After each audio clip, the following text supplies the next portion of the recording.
যখন কোরআন থেকে আলোচনা শুরু হবে, যখন কোরআনের কমপ্লিট বক্তব্যগুলি দেওয়া হবে, তখন আপনাদের এক নম্বর কাজ হলো চুপ থাকা। وَإِذَا قُرِئَ الْقُرْآنُ فَاسْتَمِعُوا لَهُ وَأَنصِتُوا لَعَلَّكُمْ تُرْحَمُونَ। এই ঘোষণা কার? আল্লাহ বলেন, যখন কোরআন শোনানো হবে তখন তোমরা চুপ থাকবে। আর 2 নম্বর দায়িত্ব হলো, 2 নম্বর কাজ হলো তারা মনোযোগ দিবে। কি দিবে? সবাই বলেন। যদি আমরা থাকতে পারি আর মনোযোগের সাথে যদি আমরা কোরআন শ্রবণ করতে পারি, এটার বিনিময়ে মহান আল্লাহ 2টা বোনাসের কথা বলেছেন। সুবহানাল্লাহ পড়বেন না? আল্লাহ বলেন এই সূরা আল আরাফের 204 নম্বর আয়াতের শেষ অংশে, লাআল্লাকুম তুরহামুন, ওই সমস্ত বান্দা বান্দীদের উপরে আমার রহম নাজিল হয়। আর আল্লাহর পক্ষ থেকে রহম যদি নাজিল হয়, বারাকা যদি নাজিল হয়ে যায়, আল্লাহ তাআলা অতীতের সব গুনাহ খাতাগুলি মাফ করে দেয়।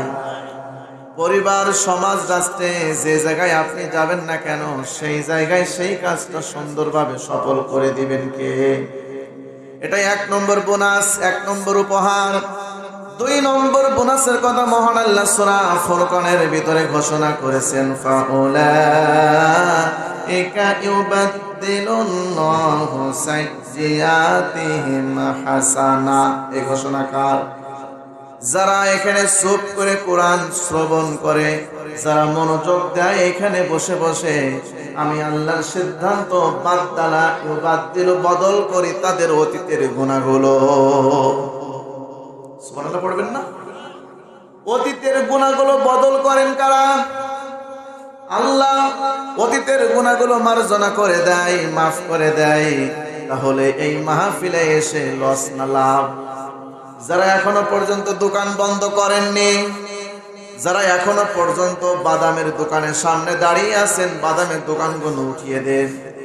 যদি বারাকা নিতে চান আর আল্লাহর কাছ থেকে যদি মাপ পেতে চান, কথা বলেন ঠিক কিনা? সম্মানিত প্রিয় সুধী, তাহলে আপনারা চুপ থাকবেন কিনা বলেন? আপনারা মনোযোগ দিবেন কিনা?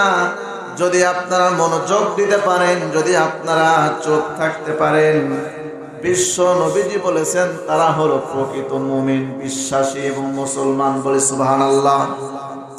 তার কারণ যারা আমরা এই সামিয়ানার নিচে বসে আছি, আমরা সবাই বিশ্বাসী। কথা বলেন। আমরা সত্যকে উপলব্ধি করেছি। কথা বলেন ঠিক কিনা? আল্লাহ বলেন যারা সত্যকে বুঝতে পারে, আল্লাহর স্মরণ সম্পর্কে ফিল করে, তাদের অন্তরের মধ্যে কি প্রতিক্রিয়া ঘটে? ইন্নামাল মুমিনুনাল্লাযীনা ইযা যুকিরাল্লাহু ওয়াজিলাত কুলুবুহুম ওয়া ইযা তুলিয়াত আলাইহিম আয়াতুহু যাদাতুহুম ঈমানা ওয়া আলা রাব্বিহিম ইয়াতাওয়াক্কালুন। এই কথা কার? বলেন কার? এই কথা কার?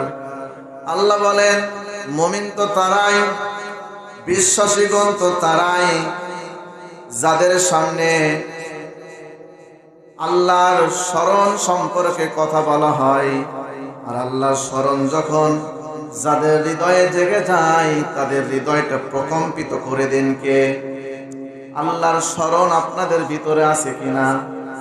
এই যে স্মরণ মানেটা কি? স্মরণের 5টা অর্থ আছে। আল্লাহ সুবহানাহু ওয়া তাআলা প্রত্যেকটা 5টা বিষয়ের ব্যাখ্যা কোরআনুল কারীমের মধ্যে নাজিল করেছেন, ব্যাখ্যা সুন্দর করে দিয়েছেন। স্মরণের 1 নম্বর অর্থ হলো ফাদকুরুনি আযকুরুকুম আশকুরুলি ওয়ালা তাকফুরুন। এই কথা কার? আল্লাহ বলেন তোমরা আমাকে স্মরণ করো, আমিও তোমাদেরকে স্মরণ করব। এই ঘোষণা কার? তাহলে এই যে আমরা এই জায়গায় বসে বসে কারে স্মরণ করতেছি? তাহলে আল্লাহ পাক রব্বুল আলামিন আমাদেরকে স্মরণ করবেন কোন সময়? আল্লাহ সুবহানাহু ওয়া তাআলা জানিয়ে দিলেন যারা এই মঞ্চের সামনে বসে কোরআন শ্রবণ করে, শিক্ষা যখন বাড়িতে গিয়ে বাস্তবায়ন করে, সমাজে বাস্তবায়ন করে, শিক্ষাগুলো প্রচার যখন করে, তাদের উপরে যখন বালা আসে, বিপদ আসে, মুসিবত নেমে আসে, ওই সময় আমি আল্লাহ তাদেরকে স্মরণ করি, বলি সুবহানাল্লাহ।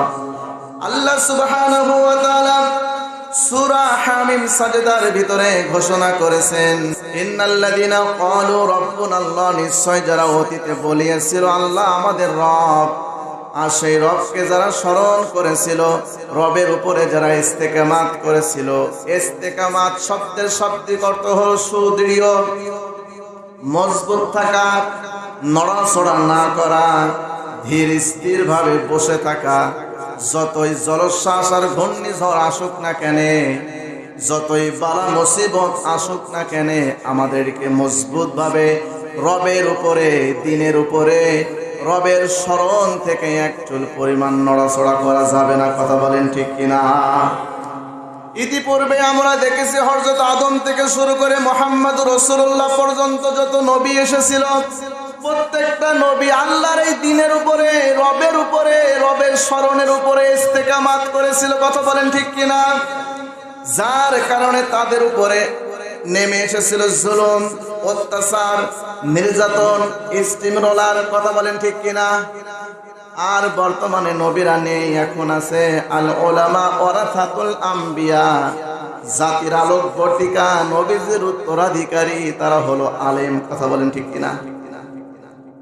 তাহলে বর্তমানে যারা আল্লাহরে স্মরণ করে, আল্লাহকে রব বলে ঘোষণা করে, তাদের উপরও বিপদ আছে না নাই?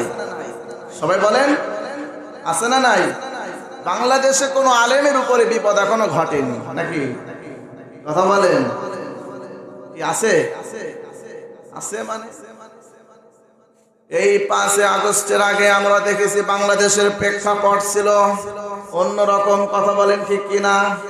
বাংলাদেশের পরিস্থিতি ছিল ফিরাউনের পরিস্থিতি, বাংলাদেশের পরিবেশটা ছিল নমরুদের পরিবেশের মতন। কথা বলেন ঠিক কিনা?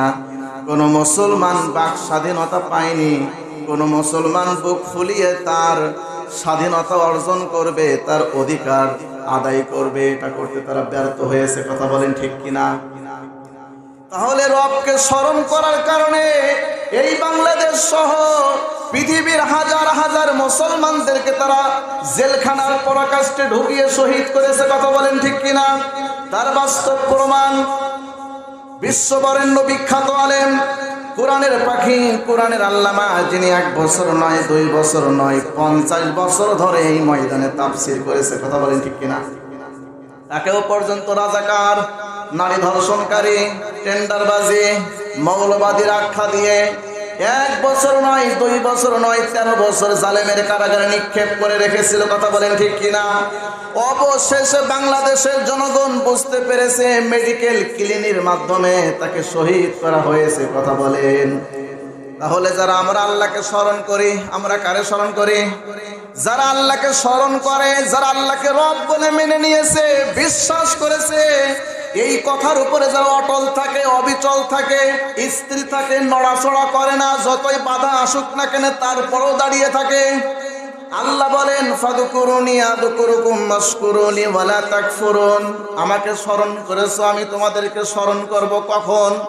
যখন তোমাদের উপরে জেল, জুলুম, জরিমানা, হামলা আর মামলা দিয়ে তোমাদেরকে নিধন করার চেষ্টা করবে, ওই সময় আল্লাহ তাখাফু ওয়ালা তাহজানু ওয়া আবশিরু বিল জান্নাহ, আল্লাহ তাআলা ফেরেশতা নাজিল করে এবং বলে, ভয় করো না, চিন্তা করো না, টেনশন নাই, আজকে তোমাদেরকে জান্নাতের সুসংবাদ দেওয়া হলো।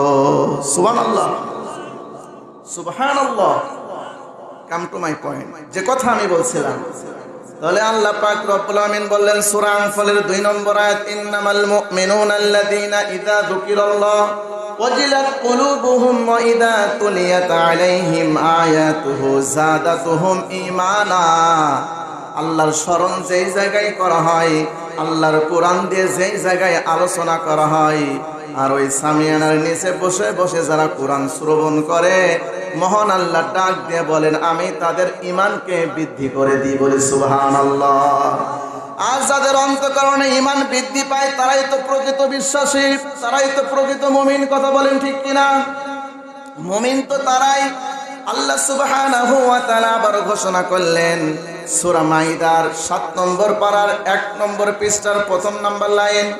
আল্লাহ বলেন ওয়া ইযা সামি'ু মা উনজিলা ইলার রাসূলি তারা আ'য়ুনাহুম তাফিদু মিনাদ দাম'i মিম্মা আরাফু মিনাল হক ইয়াকুলুনা রাব্বানা আমান্না ফাকতুবনা মা'আশ শাহিদিন। এই কথাকার ওয়া মানে এবং ইদা মানে যখন সামিউ তারা শোনে মা উনজিলা আল্লাহর পক্ষ থেকে যা কিছু অবতীর্ণ করা হয়েছে। আর আল্লাহর পক্ষ থেকে কি অবতীর্ণ হয়েছে বলেন? কি? কোরআন। আল্লাহর পক্ষ থেকে কি অবতীর্ণ হয়েছে? সবাই বলেন মা উনজিলা ইলার রাসূলি। কার উপরে? ইলার রাসূলি, রাসূলের উপরে। মা উনজিলা ইলার রাসূলি আল্লাহর পক্ষ থেকে হেদায়েতের কমল পরশ নাজিল হয়েছে।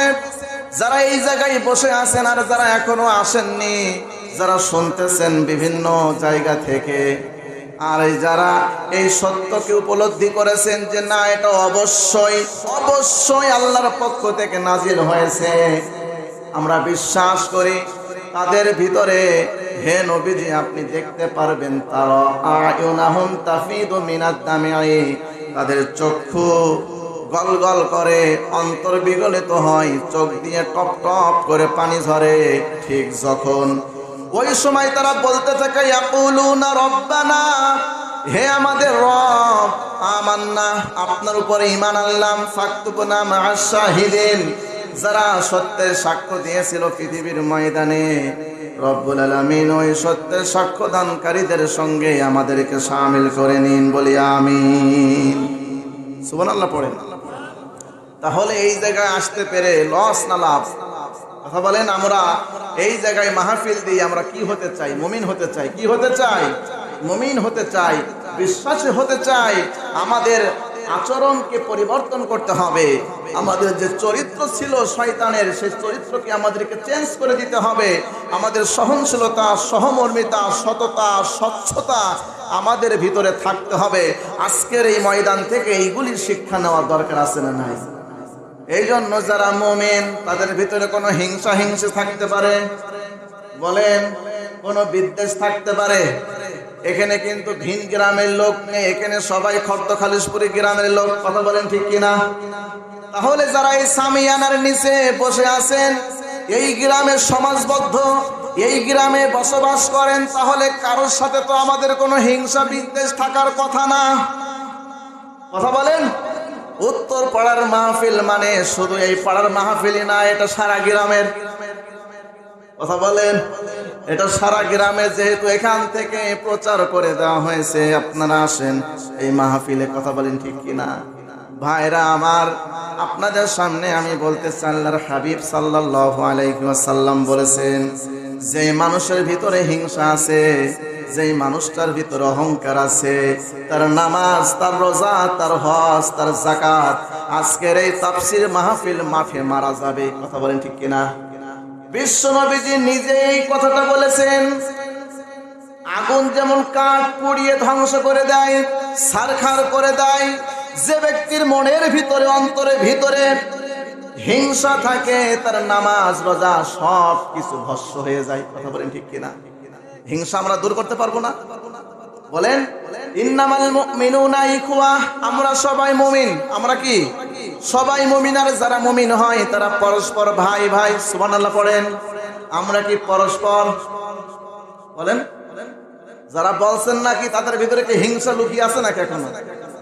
সকলকে কিন্তু কথা বলা লাগবে। আমার কিন্তু সময় কম, জাস্ট আমি একটু আপনাদের গুছায়ে একত্রিত করে দিয়েছি। আজকে আমি আসলে আলোচনা করার জন্য এখানে আসিনি, একটু মুবারকবাদ জানানোর জন্য আমি এখানে এসেছি।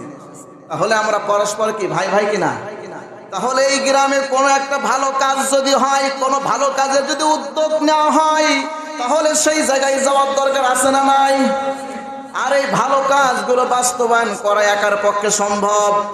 বলেন বলেন। একার পক্ষে কি আপনি ভালো ভালো কাজের আঞ্জাম দিতে পারবেন? পারবেন না। এই জন্য আপনাকে একটা দল করতে হবে, আপনাকে একটা সংগঠন করতে হবে। আল্লাহ তাআলা সূরা আলে ইমরানের 103 নম্বর আয়াত 104 নম্বর আয়াতে বলছেন, ওয়াতাসিমু বিহাবিলিল্লাহি জামিআন ওয়া লা তাফাররাকু। এই ঘোষণাকার, তোমরা সংঘবদ্ধ হও, তোমরা এমন একটি সংগঠনে জয়েন করো যে সংগঠনের ভিতরে কোনো মত পার্থক্য, কোনো মতানৈক্য, কোনো দলাদলি করা যাবে না। এটা সম্পূর্ণ হারাম। কথা বলেন ঠিক কিনা? এরপরে মহান আল্লাহ বলে দিলেন, ওয়ালতাকুম মিনকুম উম্মাতুন ইয়াদউনা ইলাল খায়রি ওয়া ইয়া'মুরুনা বিল মা'রুফ ওয়া ইয়ানহাউনা আনিল মুনকার। তোমাদের মধ্যে এমন একটা দল থাকবে যেই দল সৎ কাজের আদেশ করবে আর অসৎ কাজগুলি সমাজ থেকে উৎখাত করবে। কথা বলেন ঠিক কিনা? তাহলে ভালো ভালো কাজের আঞ্জাম দিতে হলে আমাদের কি করতে হবে বলেন? সবাই বলেন। সংগঠন, দল করতে হবে। এখন সেই কোন দল করবেন? ইসলামিক দল। কোন দল? শয়তানের দল করা যাবে না। আর ইসলামিক দল যদি আপনারা করতে পারেন আর দলগত যদি আপনারা হতে পারেন, এই গ্রামে ভালো যে কাজের উদ্যোগী আপনারা নেন না কেন সে কাজটা সফল হয়ে যাবে। কথা বলেন ঠিক কিনা? এই জন্য এটা হলো একটা দোয়া মাহফিল, কিন্তু তাফসীর মাহফিল আমাদের করার দরকার আছে না নাই বলেন? সবাইকে বিশ্বাস করেন এটা? এইটা দোয়া মাহফিল। যেহেতু এই মহল্লা থেকে অনেক মানুষ মৃত্যুবরণ করেছে, তাদের জন্য দোয়া হবে, আল্লাহ তাআলা সকলের কবরের আযাব মাফ করে দেন, বলি আমিন। তাহলে দোয়া মাহফিলের পর আমাদের বড় মাহফিল দিতে হবে, তার নাম হলো তাফসীর মাহফিল। তার নাম কি? এখন এই তাফসীর মাহফিল যদি দিতে হয়, কোনো মানুষের একার পক্ষে সম্ভব, কোনো পাড়ার পক্ষে সম্ভব, যে ওই যে পূর্ব পাড়া আছে ওই পাড়া নিয়েই হবে, আমরা আর যাব না, এরকম করলে হবে? কথা বলেন। শুধু পূর্ব পাড়ার একার দায়িত্ব না তাফসীর মাহফিলের জন্য, যারা এই সামিয়ানের নিচে বসে আছেন প্রত্যেক মানুষের দায়িত্ব। কথা বলেন ঠিক কিনা? তার কারণ আপনারা মুসলমান দাবি করেন, আর যারা মুসলমান দাবি করেন তাদের নিকটে আমার এই জোর দাবি কোরআনের আলোকে। কথা বলেন ঠিক কিনা? আর যদি মুসলমান দাবি না করতেন, যদি আপনি হিন্দু হতেন, যদি আপনি বৌদ্ধ হতেন, যদি আপনি খ্রিস্টান হতেন, এতভাবে এত জোরালো ভাবে বক্তব্য দেওয়ার কোনো দরকার আমার ছিল না। কথা বলেন ঠিক কিনা? আপনি যদি মনে করেন যে আমি কাফের, আমি হিন্দু, আমি বৌদ্ধ, আমি খ্রিস্টান, আপনার কাছে দাওয়াত আমি দিব না। যেহেতু আপনারা কি মুসলমান, আপনারা কি মুসলমান। আর মুসলমান যদি এক প্ল্যাটফর্মে চলে আসে, সব পাড়ার লোক যদি একত্রিত হয়ে যায়, এই গ্রামে একটা দুইটা তাফসীর না 10টা মাহফিল পর্যন্ত করা সম্ভব। কথা বলেন ঠিক কিনা? এই জন্যই আমাদেরকে রসুনের কুয়ার মতো এক জায়গায় হওয়া লাগবে। বুঝতে পারলেন? কারা কারা এই গ্রামের মাহফিল ভালো ভালো কাজের আঞ্জাম দিতে চান দুহাত তুলে আমার আল্লাহরে দেখান। লিল্লাহি তাকবীর, লিল্লাহি তাকবীর। আল্লাহ তাআলা কবুল করুন, বলি আমিন। এই গ্রামে অনেক গরিব মানুষ আছে না নাই? ভ্যান চালক, রিক্সা চালক আছে না নাই? অর্থাৎ তাদের কাছে আমরা আবেদন জানাতে চাই, তারা যদি টাকা পয়সা দিয়ে সাহায্য সহযোগিতা করতে চাই দিবে। আর যদি কেউ যদি বলে যে আমার খুবই সমস্যা, টাকা পয়সা দিতে পারছি না বা দিব না, আমার খুবই সমস্যা, তার কাছে আকুল আবেদন থাকবে, আপনি যুক্তি দেন, আপনি বুদ্ধি দেন, আপনি পরামর্শ দেন। আপনার পরামর্শের আলোকেই এই গ্রামের ফরদ খালিশপুর দারুল হিকমা হাফিজিয়া মাদ্রাসার উদ্যোগে সকলের সমন্বয়ে কোন রিক্সা চালক, ভ্যান চালক একজনও বাদ থাকবে না। সকলের নিয়ে এই গ্রামে সুন্দর একটা তাফসীর মাহফিল হবে ইনশাআল্লাহ। সবাই রাজি আছেন তো? তাহলে এই তাফসীর মাহফিল ভালো কাজ না খারাপ কাজ? কথা বলেন। এখন তো শয়তানরা আর নেই, এখন আছেন স্বাধীন দেশে। কথা বলেন ঠিক কিনা? আরে স্বাধীন দেশে তো এই যে আমার সলেমান তাওই, এই মসজিদের সভাপতি ইসলাম হাজী সাহেব, এই মহল্লাবাসী, হ্যাঁ, তারা যে এত সুন্দর আয়োজন করেছে, কোনো পারমিটের প্রয়োজন হয়েছে? গত বছর একটা মাহফিল করতে গিয়ে আমাদের জীবনের পথে উঠে গিয়েছে। কথা বলেন ঠিক কিনা? বিভিন্ন জায়গা থেকে হুমকি ধামকি, কিন্তু আমাদের চেয়ারম্যান সাহেবকে ধন্যবাদ না দিয়ে আমি পারছি না। লুথান চেনেন তো আপনারা? অবশ্যই ধন্যবাদ দিতে হবে, সে যে দলের লোকই হোক না কেন। একজন ভাই আমলিগ করতে পারে, বিএনপি করতে পারে, জামাত করতে পারে, কিন্তু ভালো কাজ করলে তার প্রশংসা করার দরকার আছে না নাই? বলেন, আছে না নাই? ভালো কাজ করলে সে যে দলের লোকই হোক না কেন তার প্রশংসা আপনার অবশ্যই করা লাগবে। কথা বলেন ঠিক কিনা? আর যারা খারাপ কাজ করবে, যারা শয়তানের কর্মকাণ্ড মেনে নেবে, সে যে দলের লোকই হোক না কেন তার বিরুদ্ধে 180 মাইল বেগে কোরআনের আলোকে দাওয়াত দেওয়া লাগবে। রাজি আছেন কিনা? কথা বলেন। তাহলে যাই হোক, আমি ওই দিকে আর যাব না। যেহেতু আমরা সবাই মুমিন, আমরা সবাই বিশ্বাসী, আমাদের ভিতরে কোনো হিংসা বিদ্বেষ এইগুলি থাকবে না। আজকের এই মাহফিল থেকে এই শিক্ষাটা নিতে পারবো কিনা? পারবো কিনা? কথা বলেন। আজকের এই শিক্ষাটা আমরা এখান থেকে নিতে পারবো কিনা? যদি আমরা নিতে পারি তাহলে আমরা মুমিন। আমরা কি বলেন? মুমিন। সম্মানিত প্রিয় সুধী, আসুন যে আয়াতে কারিমাগুলি আমি তেলাওয়াত করেছিলাম সে আয়াতের দিকে আমরা চলে যাব ইনশাআল্লাহ। যেহেতু আপনারা মুমিন, আর মুমিনদের কর্মপদ্ধতি, কর্মনীতি কি রকম হবে সেই বিষয়গুলি নবীজির উপরে যে আয়াতে কারিমাগুলি নাজিল হয়েছে তার থেকে শিক্ষা নেব। রাজি আছেন তো আপনারা? রাজি আছেন তো আপনারা? প্রধান আলোচক চলে আসলেই ইনশাআল্লাহ আমি ছেড়ে দেব। আপনারা থাকবেন তো? আল্লাহুম্মা সাল্লি আলা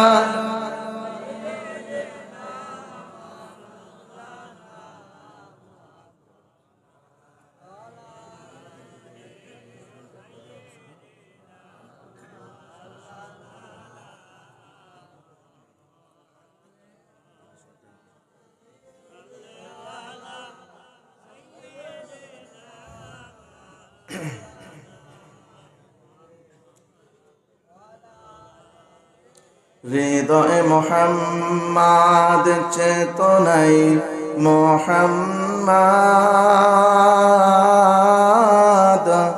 জীবনে মোহাম্মদ, দরুদে মোহাম্মদ, স্মৃতিতে তায়েফ আমার, স্মৃতিতে তায়েফ আমার, স্মরণে মোহাম্মদ,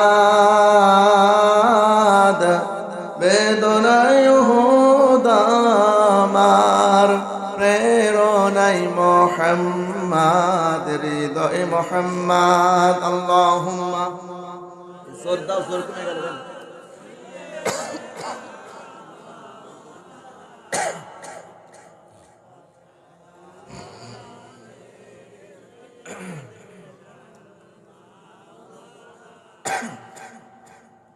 আলহামদুলিল্লাহ, আল্লাহ তাআলা আমাদের সকলকে কবুল করুন, বলে আমিন। সম্মানিত প্রিয় সুধী, আমি মহাগ্রন্থ আল কোরআনুল কারীমের ৭৪ নম্বর সূরা, সূরা আল মুদ্দাথির আপনাদের সামনে তেলাওয়াত করেছিলাম। কোরআনের কত নম্বর সূরা? ৭৪। কত নম্বর সূরা? ৭৪ নম্বর সূরা। এই সূরাটি মক্কার জিন্দেগিতে বিশ্ব নবীজির উপরে নাজিল হয়েছে। এই সূরার শব্দ সংখ্যা আছে 255টি, আর রুকু আছে 2টি। এজন্য আমি, যেহেতু স্লিপ দিয়ে দিয়েছে, আমি আর কথা বলবো না। আমার জন্য দোয়া করবেন। আসেন সামনের দিনে আমরা সবাই একত্রিত হয়ে সম্মিলিতভাবে আমরা সবাই এই গ্রামকে সংস্কার করব ইনশাআল্লাহ। আসসালামু আলাইকুম ওয়া রাহমাতুল্লাহি ওয়া বারাকাতুহু।